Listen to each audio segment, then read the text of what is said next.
Hi guys, welcome to the Revive Stronger podcast. It's me, as always, Steve Hall, and today I am joined by Mike Israetel again. I was just saying to Mike how it felt like quite a long time ago since we last spoke, and we were speaking about tips for training kind of during lockdown, and here we are again, still kind of the light at the end of the tunnel is almost there.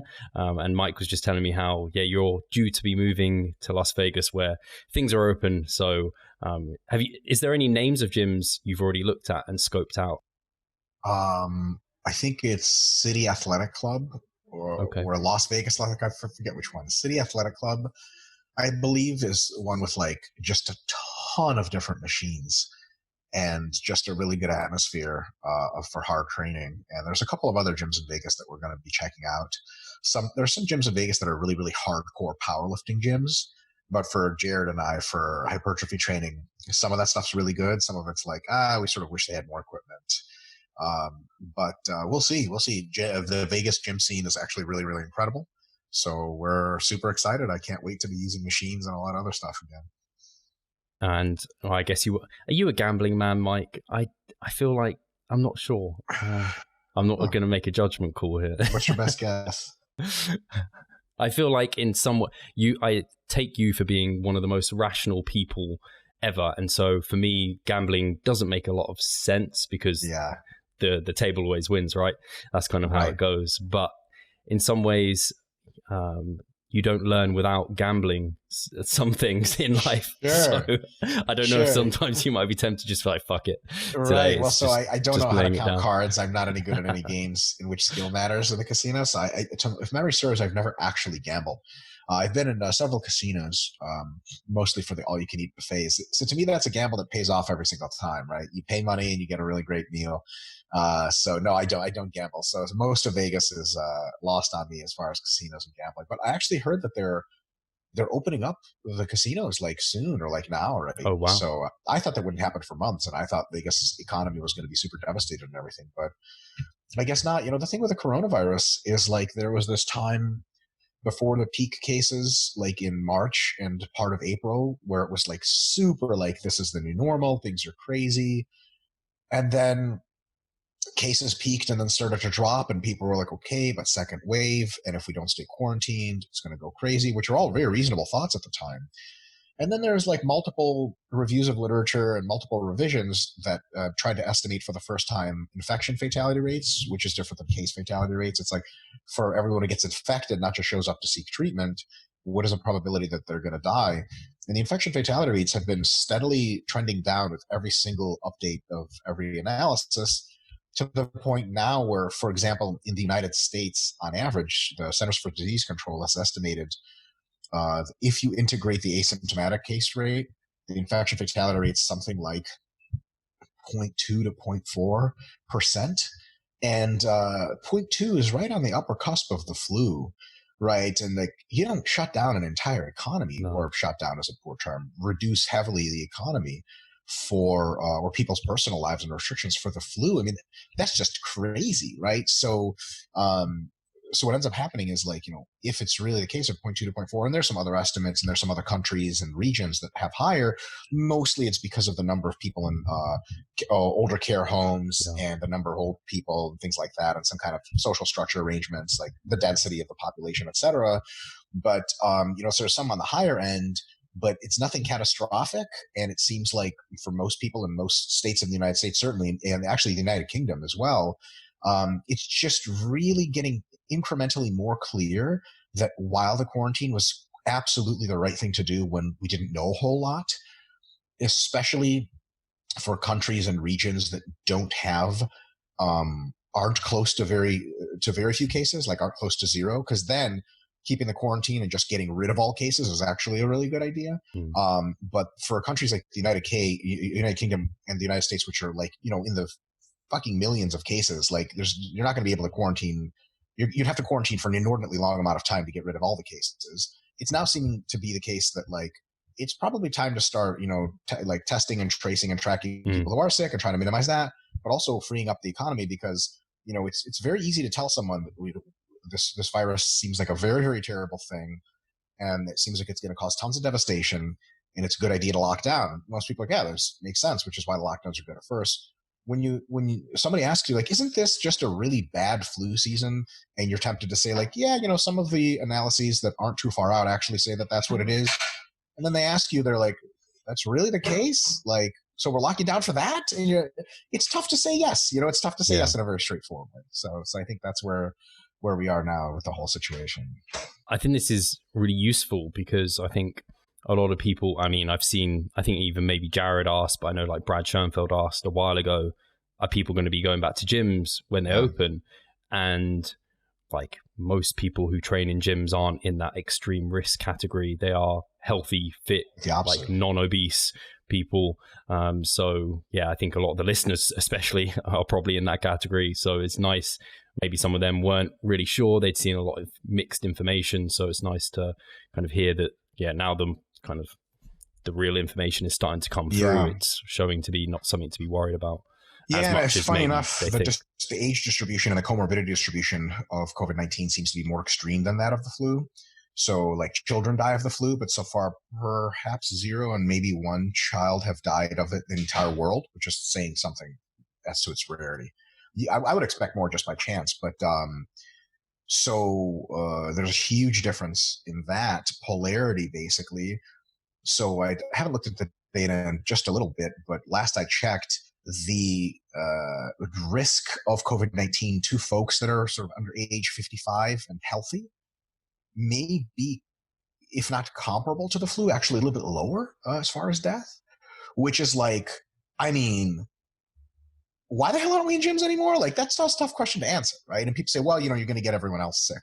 Well, if folks are at higher risk, does it maybe make sense that they should be helped with isolation protocols for themselves, versus isolating everyone, right? Mm-hmm. It kind of, in most cases, we don't do something to the entire population when it only affects a handful of people. That's actually a very poor use of resources. Usually you can just use a fraction of the resources and help those people even more. Like all of the economic downside that we see with not letting healthy young people work and go to gyms and et cetera, we could take like 1/10 of that money, let them go back to work, generate that money, take 1/10 of that money, and literally have older folks or people who have immune compromised conditions eligible for a free meal, food delivery, and wellness check service with proper disease protocols. So now we're helping all the folks that have to be quarantined until the coronavirus vaccine comes out in a huge way, but we're doing it without a huge expense to the economy, versus like having them be among the people that are suffering from lockdown,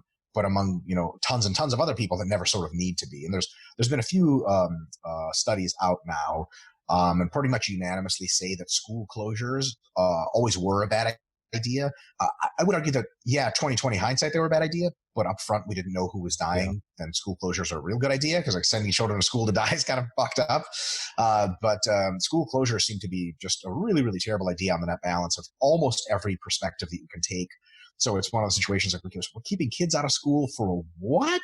And it's kind of like just starting to be very unclear, and people don't really have anything sort of good to say about, well, I guess, and better safe than sorry is a fine way to do things until you know.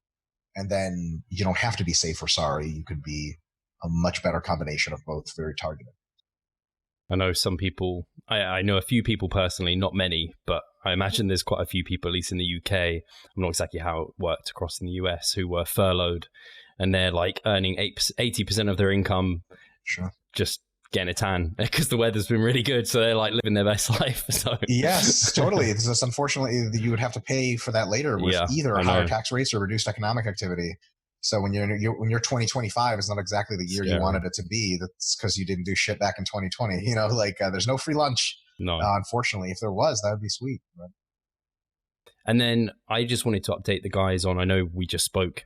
You're sitting pretty lean, like definitely low, like teen body fat, like 10% or so. Yeah. And you're kind of at the moment. Are you in maintenance, or how are things going for you? Yeah, now? I'm essentially in maintenance. Like, it's really difficult because so people will say like, are you in maintenance or a slight surplus? Sort of the goal is like try to get a slight surplus, but it's profoundly difficult to measure whether or not you're in a maintenance or slight surplus.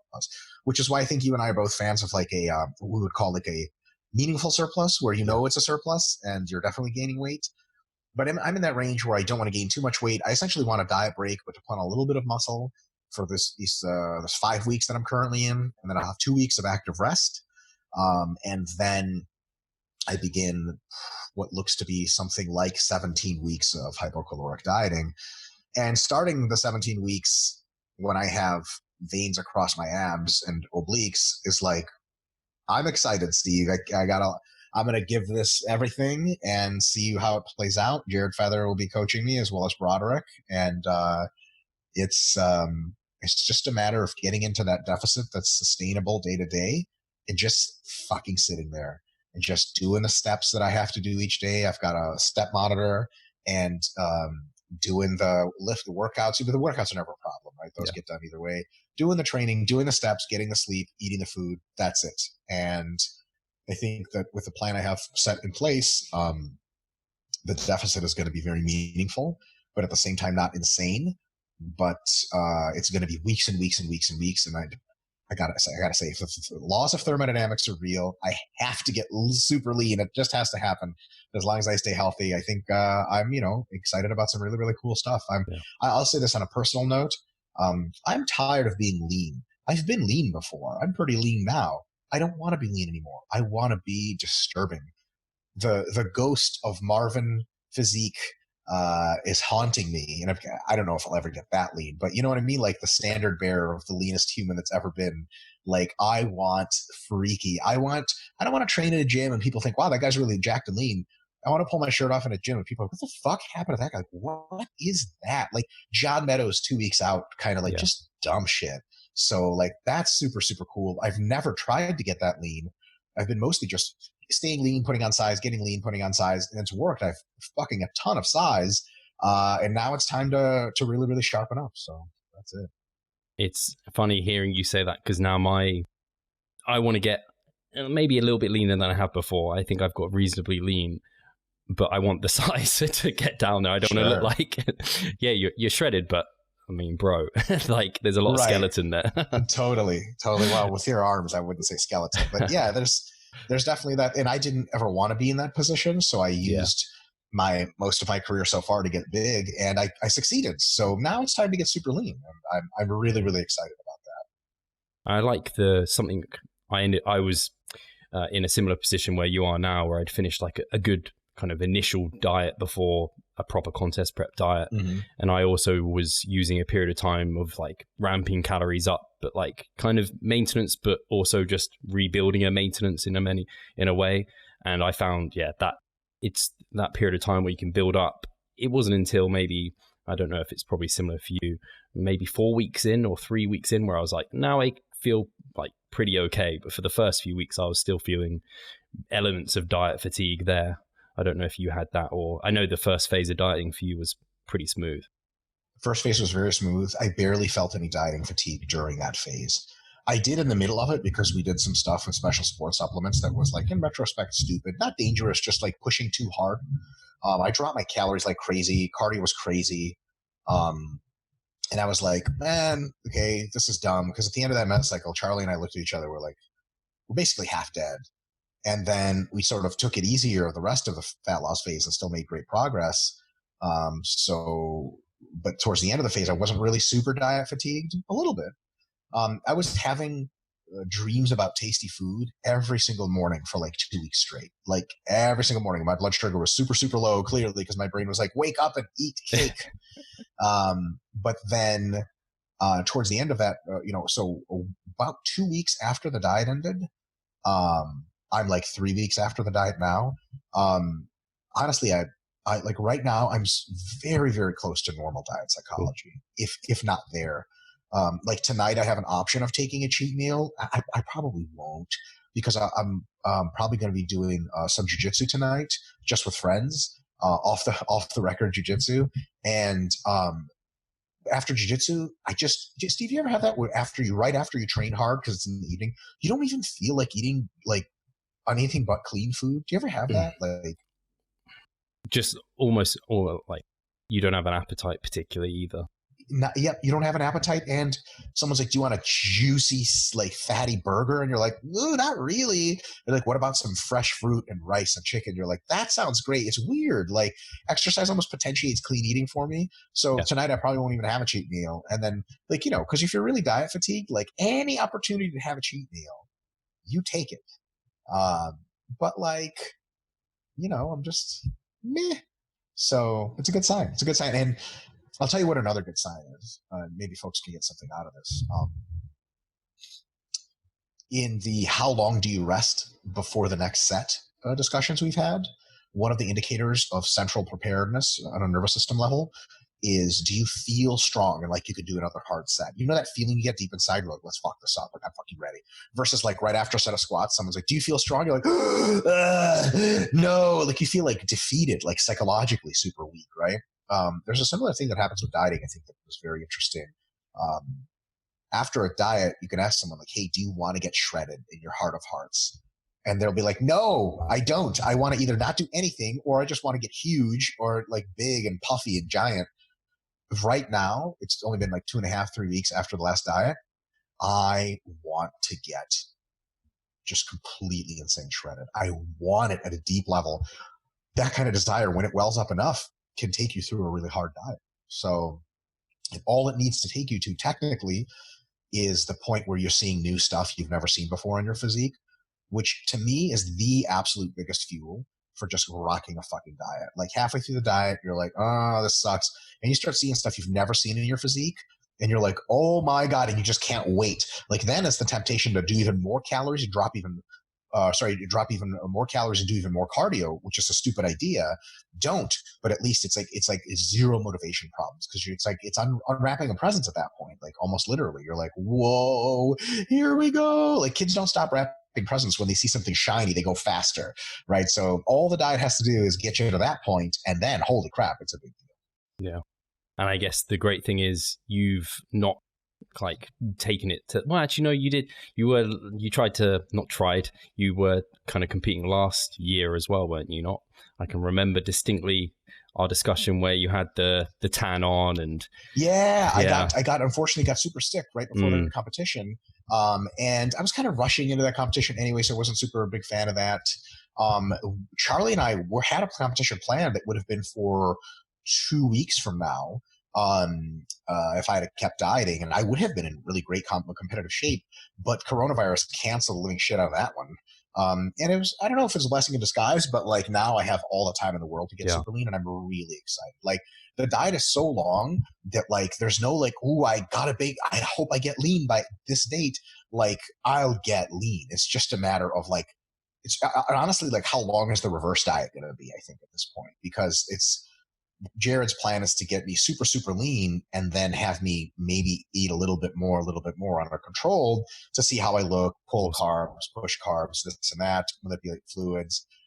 So I think because we have time to do that, like I'm really excited, because many of my other preps that I've done stupidly, I was just barely enough time to get barely lean, and then boom, it's prep, like competition week. And this time I don't think it's going to be like that. So I'm really excited. Yeah, especially not many people have the time to be able to use the reverse diet into a show. But if you can get that time, like I've had it, and I reckon there's competitors listening who have got shredded, then they've done start moving food up, even if they're even going quite assertively, and they just start filling out, and they look incredible. It's like, oh yeah, you could have used that maybe less assertively into shows that were later. So no, that's really cool. Out of interest, Mike, is there anything else? I guess it's Jared that I should be asking, but I don't know if you have any other thoughts on any differences you're doing in this kind of period of time where you're getting really lean, whether or not I know there was some recent research out of Bill Campbell's lab on potentially some benefits of back-to-back days of refeeding. I know previously refeeds haven't really been something that you're big in favor of, but I don't know if that's anything, I guess, you think about trying this time around. Definitely not. When I get super lean, then I'll play with refeeds. I'm actually going to do the opposite and take Broderick's advice, Jared's too, of just establishing a solid deficit. But the diet, if it goes well, is going to have only essentially 2 components. Component 1 is for 1 mesocycle. It's just at a pretty decent deficit, but nothing crazy. Just get into like the shape I was in at the end of this last diet. And because fat comes off super easy at the beginning, you don't have to go hard. And then step 2, which will probably last 2 mesocycles, is going to be like a really pretty gnarly but sustainable deficit. And it's going to be literally the same diet down to almost the same foods every day. I honestly think for folks for whom it's difficult to get lean, I think one of the best approaches is just settle into a plan you can execute and just let the time take place. I've heard from many prep coaches. I've read about many prep coaches. I've talked to many prep coaches that say nothing replaces time for dieting. Yeah. Shelby Starnes, amazing prep coach, actually has said, like, getting lean is, he literally believes, I'm not sure if I exactly agree, but I think I 95% agree. He thinks everyone can get ridiculous stage lean. It's just a matter of how long you diet for and do you balloon back up between diets. Like, I think he's probably right. So for me, the biggest change is going to be dieting in this 2-phase manner, and each phase is nice and long.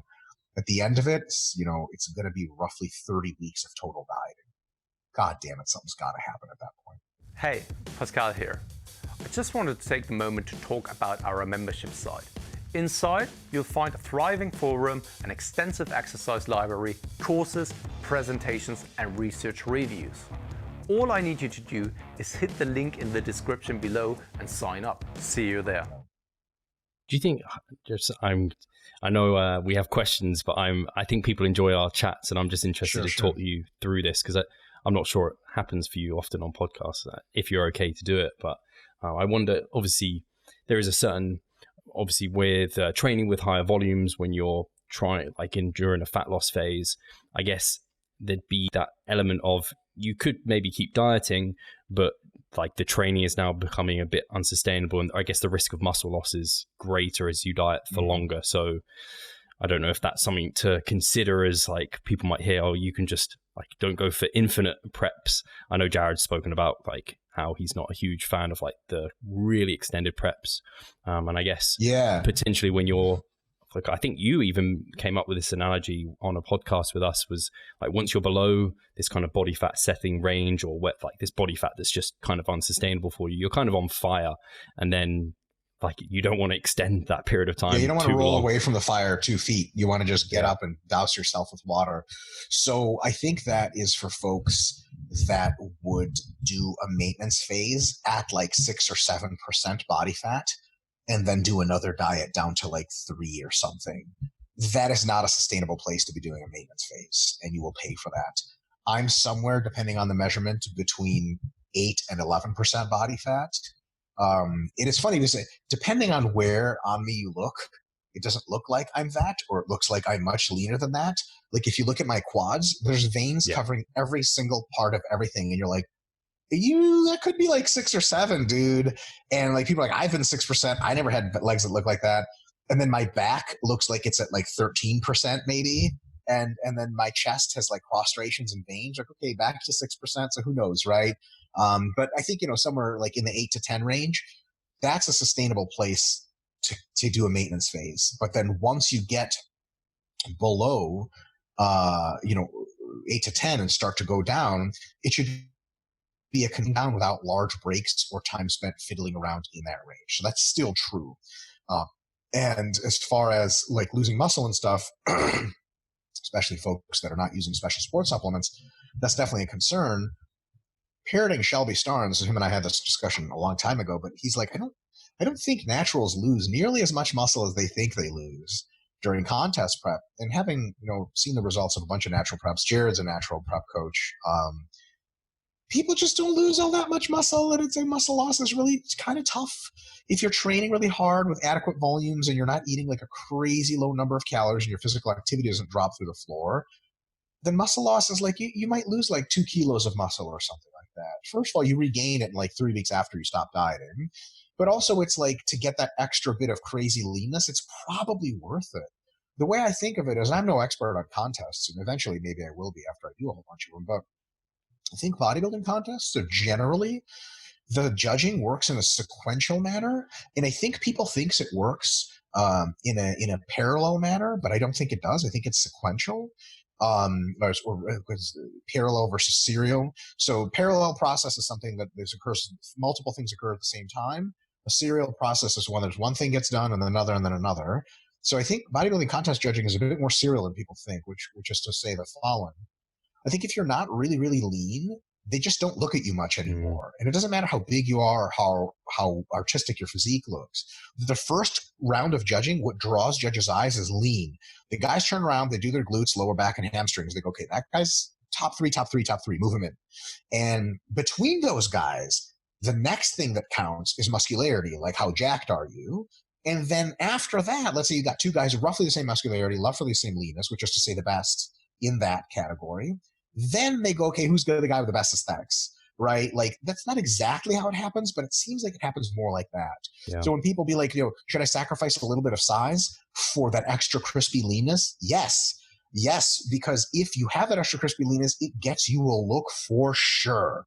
But if you don't have it, yeah, you might look in your bathroom like on the net balance better. You might look better in pictures, but the way bodybuilding judging works, super conditioning gets you an automatic look.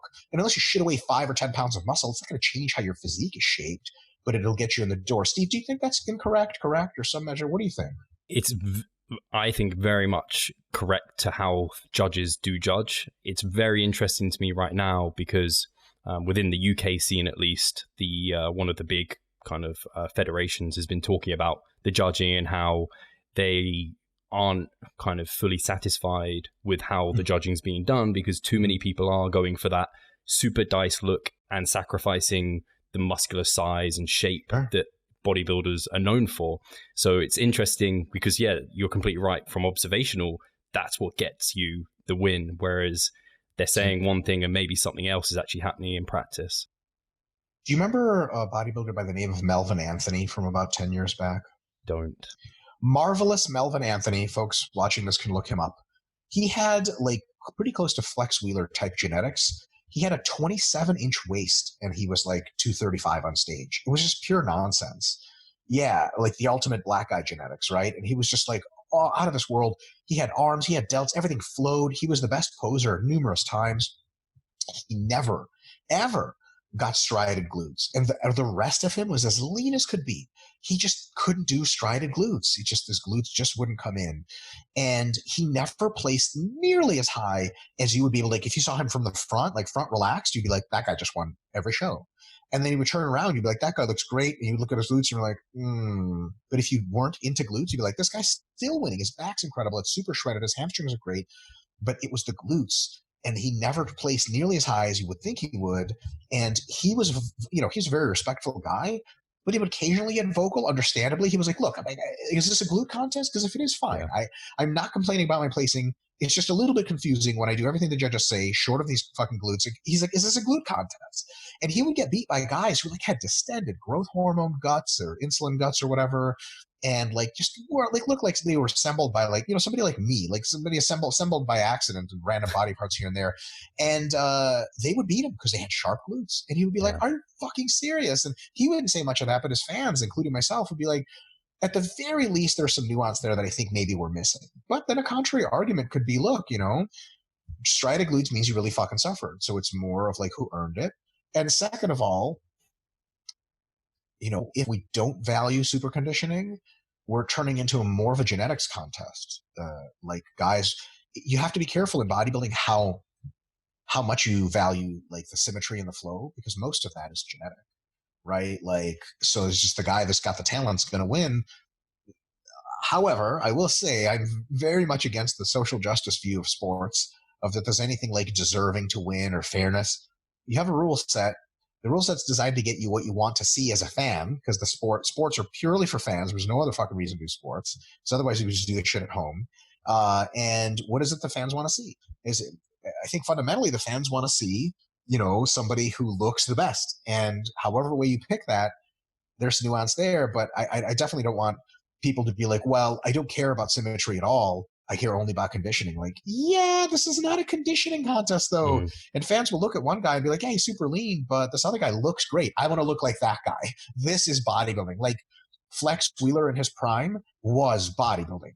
Like, and he also never got super striated glutes. But, like, nobody really gave a shit because they're like, this guy is built by gods. Like, fuck glutes. Who cares? And at the end of the day, I think that's what people want to see. But the leanness is also, I'll say another thing. Even with size, it's a little bit difficult to compare people because you kind of got to look all over. Let's say one guy is almost as big as the other. It's difficult to see who's bigger. It's one guy's arms are bigger, it's one legs. Symmetry is tough to compare because like guys have different bodies sometimes. And you're like, I don't know, this one guy looks great in this way, but this other guy looks like a tank, and that's kind of cool. Conditioning is an easy out for judges because it's fucking super easy to put two guys close together, turn them around, rear double by, and be like, that guy's leaner. Next, it's almost objective, I would say. Like Phil Heath, when he wins the Olympia, is like the leanest guy and says, that's what people forget about Phil Heath. Like, oh, I don't know, his distended gut. He's like, he's super fucking lean. There's nobody on that stage leaner than him. Go ahead and argue that. And it's like, that's super objective to figure out who's leanest. So I think judges rely on the more objective stuff because they don't have to vex their brains much, which makes sense, right? Like, okay, like these guys are the leanest. And the last thing I'll say is if you pick the leanest guys to win your shows, you're never going to get much argument out of people, right? I have seen the non-leanest guys win shows. Like I remember when Marcus Roll won a couple shows, and there was a couple guys in the show that were like super strided, but he weighed like 285 and they weighed like 215. And they would be like, and their fans would be like, really? This fat fuck wins the show? Like, have you seen these two guys next to each other? It's bodybuilding, not body cutting.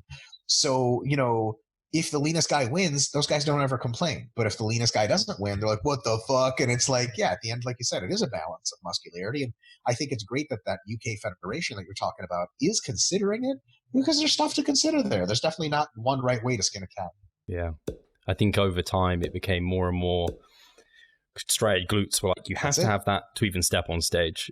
Yep. And some organizations seem to have slightly different preferences, but I think it's really interesting. Actually, you said the kind of condition is quite objective, whereas the rest of it is fairly subjective in many ways. Totally. Even muscularity, because it's tough to judge who's really bigger. You can get a perception of it, but with leanness, it's not really a perception. I mean, you look for specific details. Like a 5-year-old can probably tell you who's leaner. Like if you just teach him what to look for, you're like, look at this guy's glutes. They have as many edges. Be like, yes, he's the leanest. That's it. Awesome. Mike, I'm going to get us to dig into some questions. Otherwise, I'll just keep digging into your brain about these things that are just on my mind. So anyway, the first question is from Andrew Potacek, and he asked, what are Mike's thoughts and experiences with nutrition changes? Does he see different body changes when changing macros around, such as higher fats work well for one person, but higher carbs work for another person, or medium for another person? It's a good question. Not much is the first answer. When you equate calories and protein, very little happens after that. Some people do seem to benefit from more carbs and less fat. A lot of that, I think, is just down to preference and digestion.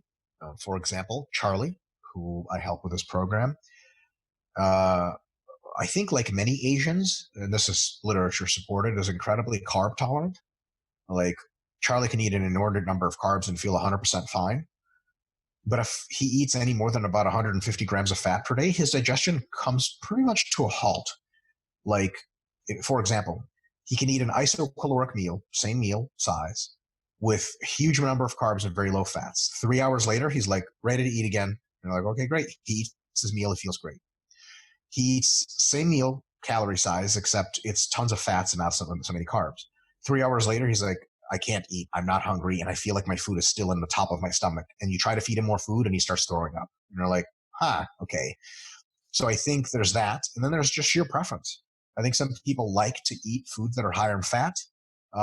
They can get them down easier on a mass gain. On a fat loss phase, they keep fuller for longer with higher fat foods. And then that's a thing. I think at a bioenergetic perspective, there may be some major differences between individuals. But those differences, even if major, relatively are absolutely very small differences. So what I would say to answer the question best is start out someone with very reasonable recommendations right in the middle. And then if you have time with them as a client, if you're a long-term client, if it's yourself, if they're trying to get the competitive edge, experiment with several weeks at a time at the more extreme ends. So experiment with much higher fats and much lower carbs and see how they feel. same calories, must keep the same calories. Otherwise, you have no idea what you're comparing. You could just be comparing calories. Because guys will say like, oh man, I feel like I have such low energy in a low carb diet. And you're like, okay, have you ever done a low carb diet that was isocaloric? They're like, no. We're like, well, try to eat like a shitload of nuts, a shitload of cheese, a shitload of chicken and see how you feel. They're like, I actually feel quite good. Like, see, like low carb diets do decrease energy expenditure during training and performance and pumps, but not by as much as people think because they equate low carbs to low calories. So keep the calories the same and go up to like relatively high fats, right? Go to like, start with, let's see, start with 1 gram of fat per kilo of body weight per day on a maintenance phase or a gain phase. So if you weigh 100 kilos, you would eat 100 grams of fat. And then have that person for another month after. So do that for a month and just see how they feel. Ask them about digestion, training, and so on and so forth. Next mesocycle, try to get them to go to 1.3. So 130 grams of fat in the case of a 100 kilo person. See how they feel, digestion, so on and so forth. And then the next month, try to get them to go to 0.7. So 70 grams of fat per day, clearly more carbs, and see how they feel. If they just can't tell the difference, be like, which one of those did you like the best? And they'll tell you, and they'll be like, well, just stick to that one, right? And then if they did feel a difference and they really highly preferred one, I would try that experiment at least one more time to make sure it wasn't a false positive for something else. And if they have the same such sensations, let's say you take them up to 130 grams of fat, and they're like, oh, they're sluggish, their digestion sucks. You take them down to 70, and they're just a fucking machine.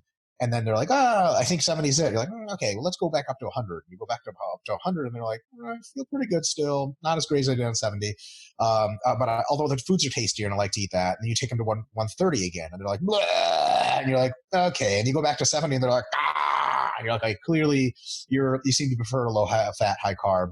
So that's great. And if it's the other way, it's the other way. But, it's funny, we all want shortcuts, but a lot of times the way you have to do insight into individual differences in your body is with experimentation, and not a day, not a fucking week. People will be like, yeah, I ate high carbs for a day, I didn't like it. Like, dude, what the fuck are you talking about? Like, that's insane. You got to give it its due diligence, which is, to me, I think, a mesocycle at a time. Yeah, very well said. I think, like you said there, the key thing a lot of people miss with the experimentation is they do like a single day, a week, and it needs to be, because there's too many variables, like what training week you in. Could that have been the thing that made it good or bad or whatever it might be? So yeah, 100%. Awesome. Cool. So the next question is from Andrew White, and he has asked, how would you... Andrews back to back? See? It is. That's amazing.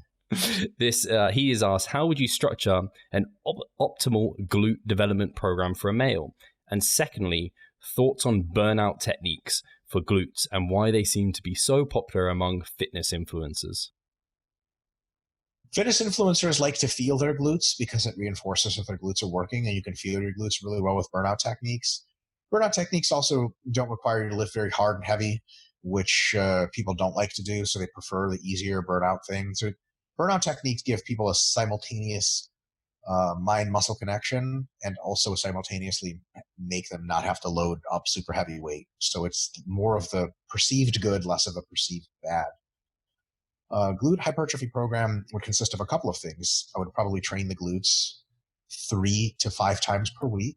We'll just say 4 as an example. I would do 1 day, 2 days of glutes very heavy, and then 2 days of glutes much lighter, usually probably back to back. So for example, Monday and Thursday would be heavy sumo deadlifts on one day, deficit, and heavy sumo squats on another. And then the second exercise that day would be some kind of heavy glute bridge or one leg glute bridge, something for lower repetitions. And then Tuesday, Friday, potentially, or Tuesday, Saturday or something, would be higher rep glute work, in which they would do, those burner stuff that we're talking about, including walking lunges, lots of pre-exhaust for the glutes and things like that. And on all 4 of those days, the glutes would be the first thing they trained in the session, or it would be the AM session if you do a double split. And you start at MEV, progress to MRV, make sure you're getting stronger on the exercises over time. And that's probably how I would do glute training. So out of interest, Mike, I think it's obviously within more so the female fitness community, like growing the glutes was like obviously a big deal for them. And they've been doing the Adductor, Abductor machines a heck of a lot. So firstly, I'd like to hear how valuable you think those are. But then it's become more popular, I think, within even male bodybuilders for, I think, more so the adduction, to include isolating abduction. The adduction for the male, so like the inner thigh. That's been something I've seen coming within bodybuilding circles to be something that a lot of people are taking a lot more seriously. So I don't think it's ever something you've talked about, but I know you don't personally program it for yourself. So speaking for Jared and myself, we actually just don't relate at all to people who do targeted adductor work, because with deep squats, leg presses, and hack squats and lunges like we do, actually my limiting factor on quad training is currently, and has been for a long time, adductor recovery. My adductors get fucked up because they think he's going to use squat deep, leg press deep, and hack squat deep, like almost no one does. Your adductors get fucked in an unbelievable way. My adductors are fucking enormous compared to the rest of me, and my quads have trouble catching up, and I have really big quads. So I think it's one of those situations where adductors in proper training are like front delts in proper chest and tricep training. Like, it's just what? Like, why the fuck would you ever train them alone? Like, maybe once a week or something, but like, but that's just for Jared and I and many of our folks that we work with. Some people may be doing full range of motion stuff and still their adductors are not as big as they want it, and their adductor MRVs may be very high, much higher than their quads. And then at that point, you absolutely can do more adductor work. So each muscle should be evaluated based on the same criteria as always. Are you currently growing, and are you currently recovering with ease? If you're not growing, but you're recovering with ease, the prescription is more volume and perhaps more exercises that are targeted specifically to that muscle. If you're barely recovering and you're growing fine, don't do anything. If you're barely recovering and not growing fine, consider doing less. So that is the situation on adductors. So, before I would ever do isolated adductor work, I would make sure someone is doing the deep shit. And like the exercise I just talked about, sumo deficit deadlifts will rip your fucking adductors off the bone. Like, if you need extra adductor work after that, you are 1 in 100, like, which you may very well be, but it's unlikely. What I mostly see is bodybuilders doing adductor work. And then I see their quad work and glute work, and I'm like, you pussy motherfucker. Like, you learn how to squat deep, you won't fucking need adductor work, but go ahead and do an extra machine. And that's the thing that gets like folks like myself and Jared really, really impassioned, I will say, is when people do like double the working out they need to because they're doing such a bad job at the first part. Like, if you do the quality working out you're supposed to well, you cover so many bases, you actually don't have to do that much working out. But if you half-ass the big part of your workouts, then you end up having to do much more on the other end. So there's no way to get away from the work. I would just do it more efficiently. If an exercise like deep squats and deadlifts can zap your adductors and your quads at the same time, why the fuck would you do 2 exercises to do that? You know what I mean? So that's my view on that. As far as abduction, I think abduction on the machine is a fine exercise. It does not generate very high tension through the glutes, does not recruit a crap load of glute motor units. Other exercises like deficit deadlift, deficit squats, glute bridges and stuff like that do it better. But I think for higher reps, as a pre-exhaust and as just extra work for higher reps because the glutes can recover it, I think it's a fine inclusion in a glute specialization program. I think if you're not specializing on your glutes, the STR, the stimulus to time ratio, how efficient that exercise is awful. It's one tiny part of your glutes that gets trained, and there's an inordinate amount of time to spend doing it. You have to set up the machine, warm up, get off the machine. You could have just done a set of barbell walking lunges, almost all that's done, and quads and adductors and part of your calves. So I would say that if you're specializing in glutes and you find that glute abduction on the machine has a high SFR for you, or a decent SFR, stimulus to fatigue ratio, then I think it's great to use, and there's no reason why you shouldn't use it. But I think if like you want meat and potatoes, big glute growth, and your first thing is like machine abductor, like, I think you should do some deficit pulling and squatting, lunging, and have the hardcore glute bridges. And then if that doesn't grow your glutes, then abduction probably won't either. But maybe then it's time to try it.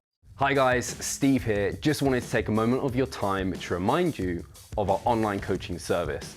At Revive Stronger, we pride ourselves on providing personalized service that will take your physique and knowledge to the next level.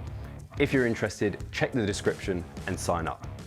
Fantastic. Awesome. Cheers, Mike. And so the next question is from Rick Lee, and he has asked, if metabolic adaptations occur during a cut beyond those resulting from simply being smaller, such that the number of calories one was cutting on are now truly maintenance, then will keeping calories at that level provide the benefits of eating at caloric maintenance and allow metabolic adaptations to subside? Yes. Easiest answer I'll ever give. So like, let's say you weigh 240 pounds and you get on a diet that's calculated to be isocaloric at 200 pounds. You will asymptotically approach 200 pounds, and probably a year or two later, you'll get there because the diet goes like, which is why dieting below whatever you want is a good idea, because it drags it down faster and then you can renorm.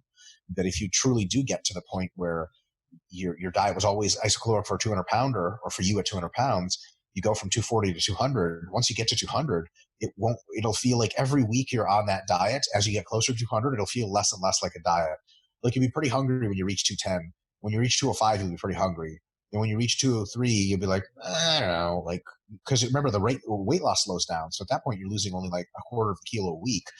You're like, well, I think I was hungry a couple weeks ago. I actually feel fine. Like my body, people say that, people who are very over fat and they'll lose weight like that. They'll say, at first I was hungry, but then my body actually got really used to it. Like, and that's the thing, because you're just not a big deficit. And then 6 months later, someone will be like, oh man, like you're still eating your diet food? You'd be like, yeah, but it was a diet for me when I was 240. Right now, it's like more than enough food and I feel totally great. So it's absolutely the case that you get all those metabolic sort of de-adaptations or renorming once you reach your weight. The thing is, most people properly, their cutting calories are way below what would maintain them. Like during parts of my hypocaloric phases, I'll drop to like 2,700 calories. I mean, I never get below 210 pounds during my fat loss diets, but 2,700 calories is, at my activity level, is probably maintenance for someone that weighs like 160 or 180. So there's no way I'm going to get used to that unless I weigh 160 and 180. As if I dieted long enough, I absolutely would weigh that much, and then I'd feel totally fine. So cool. Awesome. It's kind of one of those ones where you feel like they've almost answered their own question, because maintenance is maintenance. Totally. So but it gets tricky, right? Because you thought it's hypocaloric. It was hypocaloric and you're carrying a lot of diet fatigue. Don't you need to ramp your food up? And the reality is this, your metabolism might, it really, your hunger signaling will be messed up for a little while, but then it'll go back to normal. So when you reach 200 pounds for the first time, don't let the first couple of weeks freak you out, right? Because be like, okay, I'm technically at maintenance, but I'm still ravenous. That's okay. It starts to slowly heal itself. The good thing about proactive dieting is you can do better than that. You can set whatever you need to at the 190 mark, zoom past 200, and then go to the 200 mark. It's more food, and it really much more quickly heals the process. So you can contract the whole thing, which is why people say like, well, the best way to diet is just to eat whatever maintenance is for the weight you want to be at. Like, yeah, it's very straightforward, the simplest diet. But the problem is that it takes a crazy amount of time. You could diet much faster and recover much faster if you simply did a little bit more aggressive at the front end and then reintroduce more food at the back end. That's it. Yeah. Makes a lot of sense. Awesome. So, next question is from Olga Carrillo Sinaros. Great name. I've seen that name before on the internet. Tips for running resensitization mesocycle whilst not having very much weight at home. Yeah, so don't do a mesocycle, do 2 weeks and call it active rest. You get pretty much all the resensitization, but because the training is so easy, you drop fatigue even faster. And then so for the first week, do basically deload. And for the second week, basically don't train with weights.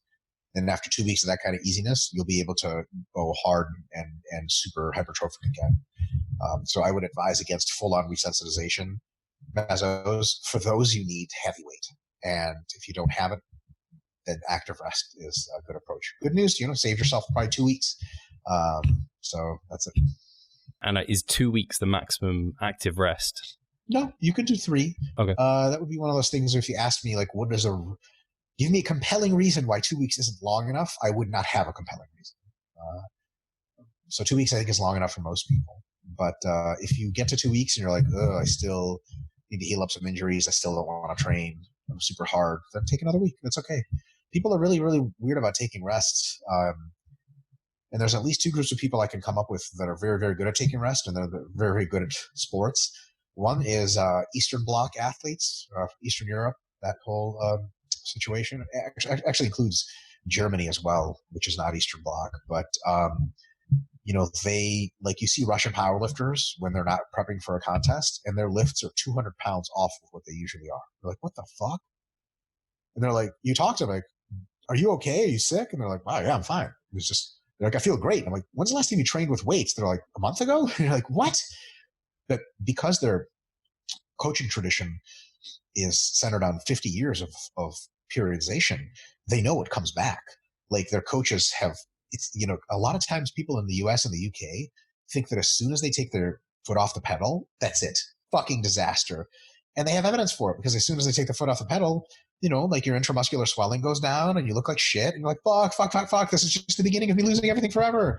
But it's really not. So that's group number one. And group number two is competitive bodybuilders in IFBB Pro ranks, who, for no reason other than the fact that they can't possibly take that many drugs year round, will take 2 to 8 weeks off every year. And then, like, off of all their drugs, off of all of everything. There was a guy who used to take second place in the 212s all the time from Brazil a couple of years back. And I remember, like, following him on Instagram like 2.5 years ago. And I was like, oh my God, Eduardo Correa, I think. Yeah, Eduardo Correa. And some folks can look him up.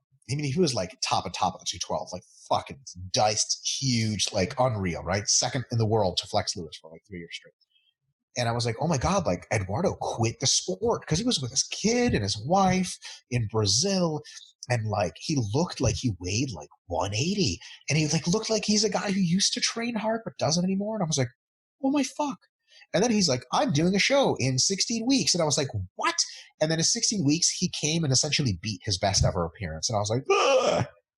Oh my God, he was never worried about it, right? Because he knows a shit all comes back. And that works for natural and enhanced. So when people say, like, 2 weeks of active rest, right, but not 3, I'm like, bro, you could take 6. And within 8 weeks after that, you'll be your all-time best and so fucking refreshed. You just bought yourself an extra 2 years of lifetime training. So definitely be on the side of it's okay to take a long break. Me personally, psychologically, I have an unbelievable difficult time taking breaks like that because I'm an insane person. Yeah. But I will not defend my insanity as normative. I think it is problematic for me, and I don't think that I'm a good example of what you should do. I can always tell you what you should do, and then what I do. That's so that's it. I think that the active rest, what we give us as general advice for all of sports is 2 to 4 weeks, but there's huge margins on either side of that. And I think in bodybuilding, if you take 2 weeks, great. If you take 3, live it up. If you take 4, have at it. If you're natural and you're taking active rests of like 2 months, like, I think you just don't like training. Yeah. And if you're a drug user and you take 2 months of active rest, I think you also don't like training. And also, what the hell did you do to your body to need 2 months of active rest? As far as what did you take? But most of the time, up to 2 to 4 weeks is totally grand, and roll the dice how you like between them.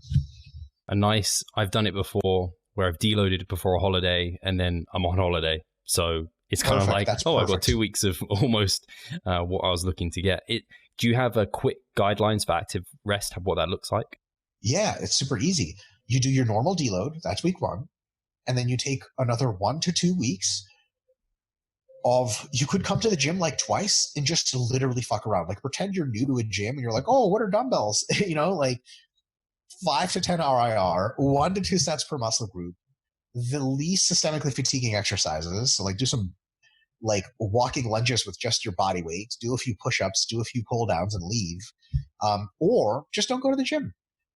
That's probably an even better idea, because you're going to be so re-addicted. You're going to be like a heroin addict who hadn't had a shot in a while.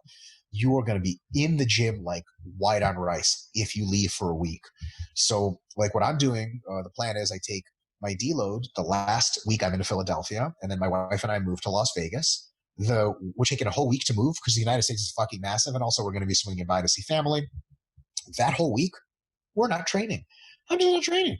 Like, I'm going to be driving by a couple of gyms, and I'll just be like, hey guys, like, I might even go see some friends who own gyms, and I won't train at their gyms. I'll just fuck around and Like, it's so funny too, because I've been to gyms before. I wasn't training, and people are like, Dr. Mike, are you going to train? And I'm like, nope. And they're always like, what the fuck? Why is he at the gym?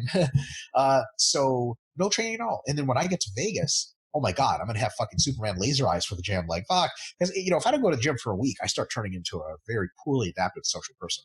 So at that point, it's like, I just can't wait, right? But if you never go to get away from the gym, you can, Steve, have you ever been there with your own psychology where you're like, you still say to yourself that you love the gym, but you honestly fucking hate it and you just want a day off forever?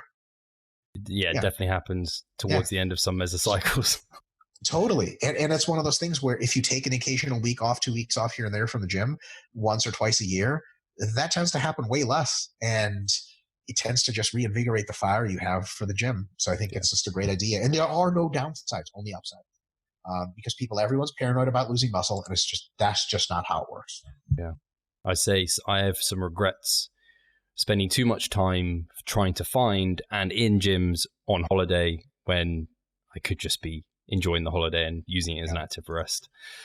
That's one of those things, man. Like, on a really personal note, I love traveling all over the world and training in their gyms. And so I actually do love training on holiday. But then again, like, also I kind of want to look full and vascular on holiday. And sometimes that gets in the way of having fun and just relaxing. And at the end of the day, like, I think that's why it's important to train super hard and have either good results in pictures or results in competition, to where, like, you don't need to try to represent your best ever because you've already done it. Like, when Phil Heath wins the Olympia, and two months later someone sees him on a cruise with his wife and they're like, oh, we're not exactly looking like Mr. Olympia, he'd be like, oh, that's nice, do you want to borrow my Sandow trophy, motherfucker? Like, trust me, I am. It's like, it's like if you wake somebody up in the middle of the night that's a brilliant physicist, you're like, solve this problem, they're like, oh, I can't even see. They're like, idiot. Like, there's a it is so funny too, because people who aren't just confident in themselves tend to judge people like that because they'll take anything they can get. Yeah. Like, I've heard guys be like, man, I saw what's his name, he's a pro, he wasn't even that big. I was like, oh yeah, how much gear was he on? They're like, I don't know, like, he could have been on 0 gear, motherfucker, he could not train for 6 weeks, you have no idea. You're like, you really think you're bigger than him? They're like, yeah, why don't you go compete at the IFB Pro, Seattle? You're like, oh, I'm not even a pro. They're like, problem number one. So why don't you stop thinking about how people look all the fucking time and think about, like, what's their best look and can I beat that? You could say, like, oh, Juan Morel didn't look so great at the Arnold Classic because he was just there as an exhibitor. And then you look at his pre-contest pics where he weighs like 280 and has veins in places I didn't even know were possible. And I'm like, okay, any thought I had of Juan Morel looking unimpressive is just washed out garbage. So it's also because a lot of us want to train, we just kind of always want to be training and always want to be looking our most jacked. And there's times to pull away from that. And if someone sees, I remember one time, this is a funny story. I was visiting friends in California, and I did 445 pound squat, so just over 200 kilos for a set of 10. All-time PR for me at the time. And I was like, holy fuck, I was super, super impressed with that. And then later that week I was deloading because that was a peak. And I did, in the deload, I did 425 for a set of 2, right? And this guy next to me was like, dude, that's the most I've ever seen anyone squat. And I was like, well, I got news for you. You should have been here last week. And part of me was just like, that was comedy, right? Because this guy thought, like, this was my best effort. He thought I was training. I was deloading.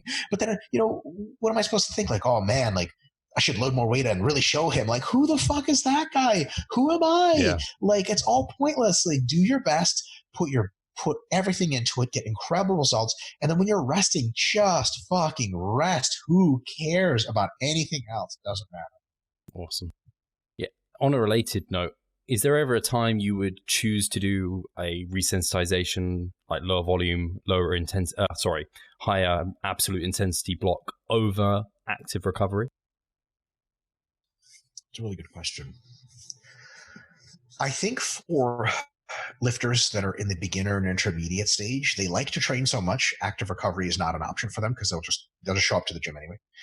And they could use the enhanced technical coordination and core strength from strength training to potentiate later hypertrophy.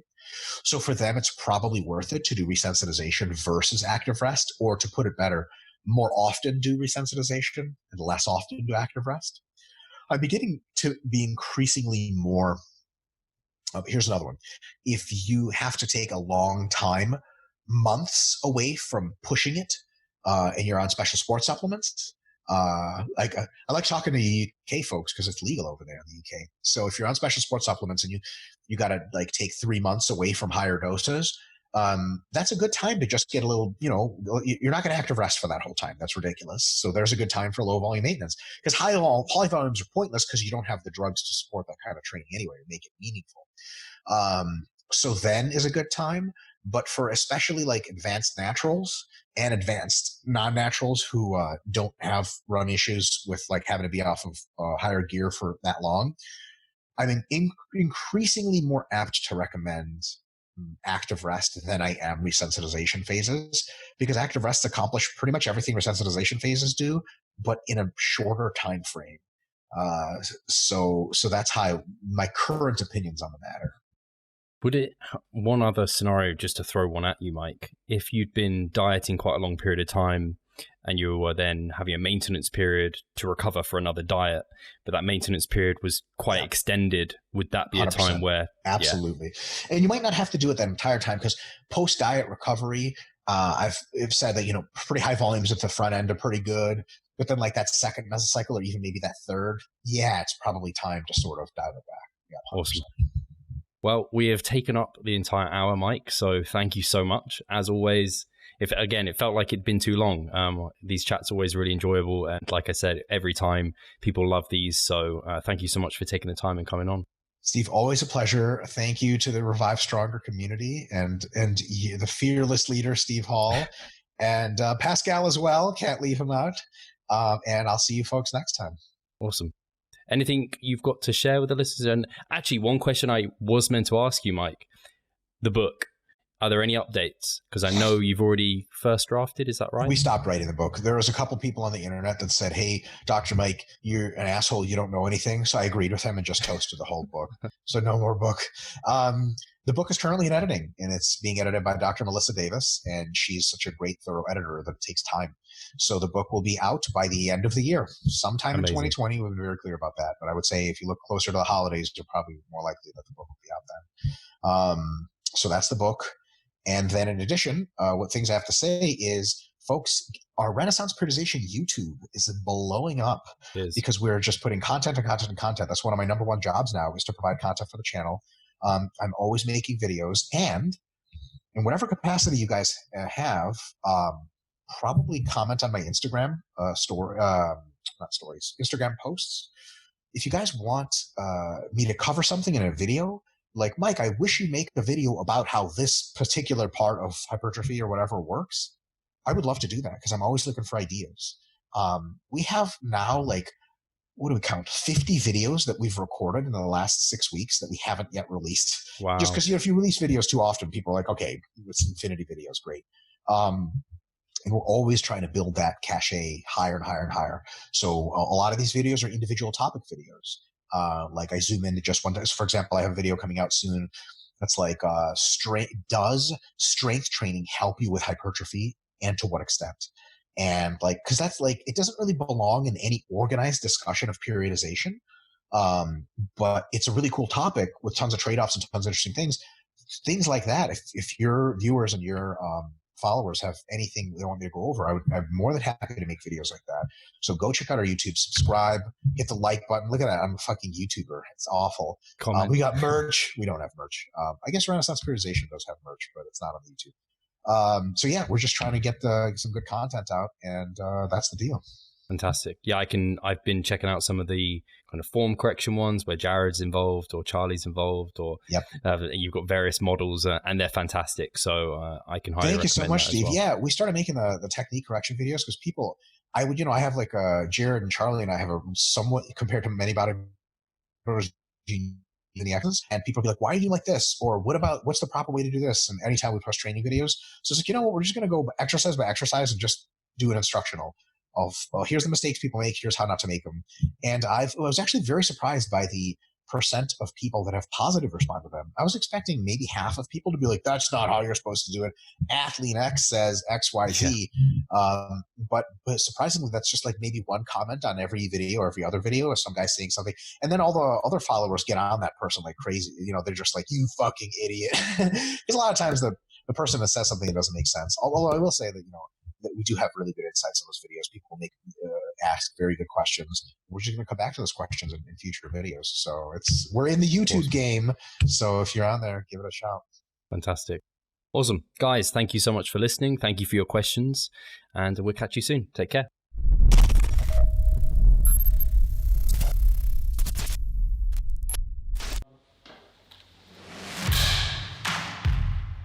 So I'm Steve Hall, founder of Revive Stronger and a coach of Revive Stronger. My name is Pascal Flor. I'm the co-owner of Revive Stronger and also a coach, of course.